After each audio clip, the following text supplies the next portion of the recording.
Je vais vous lire un poème de Doliprane, publié le mardi 3 novembre 2020.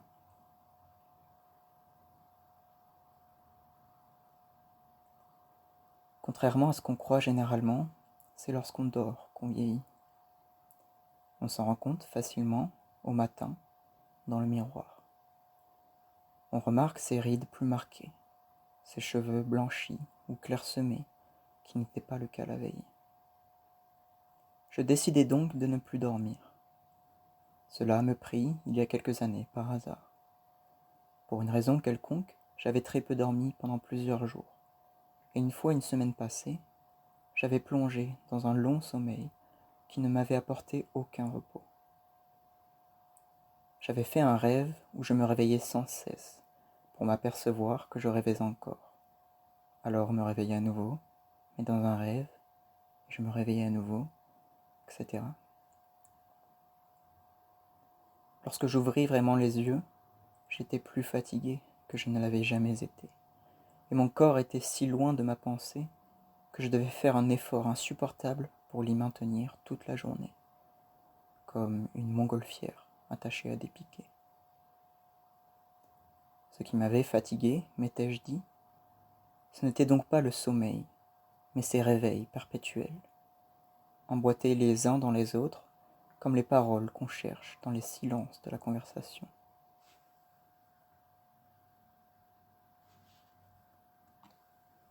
La nuit suivante, je ne dormais pas, car cette pensée m'angoissait.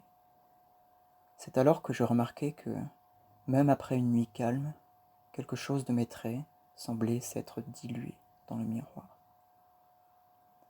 Comme cet effet semblait augmenter avec la durée du sommeil, je ne me permettais plus que des nuits brèves, rapidement interrompues par l'éveil.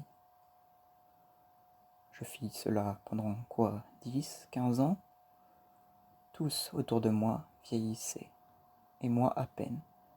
Mes traits demeuraient jeunes, c'est donc que je vieillissais autre part. Je ne vieillissais pas ici.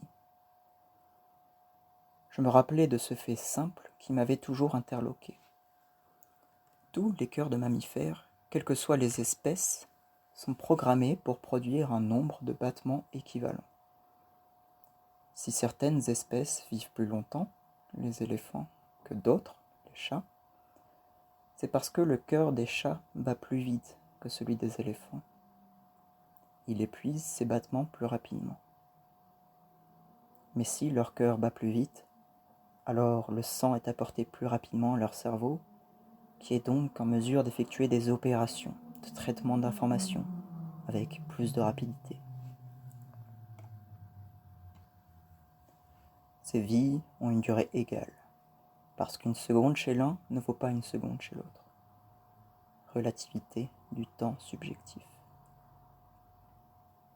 La logique du sommeil était-elle comparable?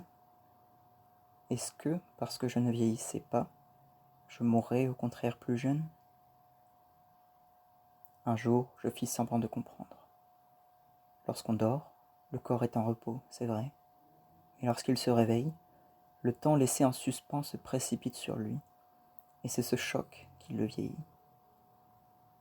Il faut comprendre. Le jour, on ne peut pas vieillir. On est bien trop occupé. La nuit, on est épargné par le mouvement. Mais lorsqu'on retrouve son corps après le sommeil, en le saisissant, on exagère son étreinte, comme on fait de qui on a été séparé pendant trop longtemps. Et on en emporte un peu hors de soi, dans cet accident.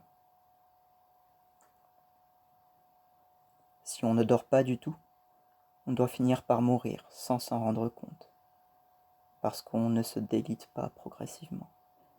On n'est pas un crépuscule lancinant, mais une soudaine éclipse. C'est exactement ce qui m'arriva. Un matin, j'avais le teint aussi frais que d'habitude. Je n'avais pas dormi depuis 12 ans.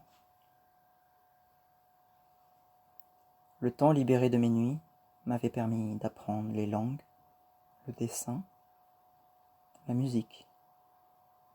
Je faisais du sport aussi, mais surtout, je restais des heures, dans le silence et le noir. à ne contempler rien que ce silence et cette obscurité. Un matin, je me sentais particulièrement en forme. J'avais le teint aussi frais que d'habitude. Je m'écroulais sur le chemin qui me menait au travail, foudroyé par une crise cardiaque. Personne ne sut l'expliquer.